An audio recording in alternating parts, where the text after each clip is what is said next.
The Upward Look for December 6th.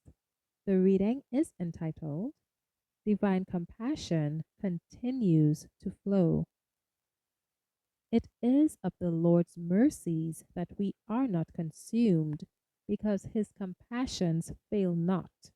They are new every morning. Great is thy faithfulness. Lamentations 3, verses 22 and 23. I have very solemn feelings as I consider the condition the world is in.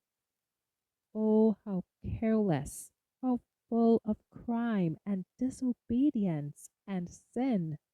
How sad, how terribly sad is the fact that the world does not recognize the love of God in giving Jesus Christ as our Redeemer, Jesus Christ, who was equal with God. God so loved the world that he gave his only begotten Son, that whosoever believeth in him should not perish, but have everlasting life. John 3:16.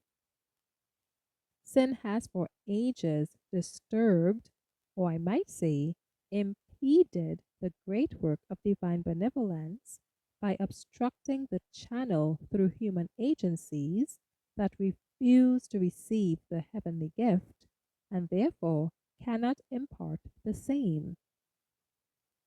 God is calling for men and women to become consecrated as laborers with Jesus Christ. Although sin and wickedness have disturbed for ages the flow of rich grace, yet this flow has not been cut off from earth. Its course is earthward, and if men would only cooperate with God, if the channel of communication was kept open, unrestrained, to communicate to the world, the light of heaven would be shining in all parts of the world, scattering the moral darkness. I am satisfied that we must work in earnest.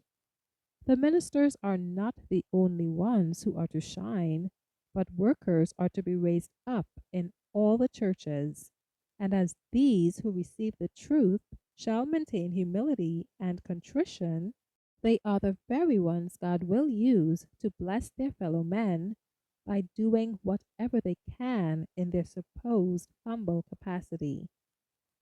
It is not the most learned, not the most eloquent of the human family through whom the Lord will reveal himself.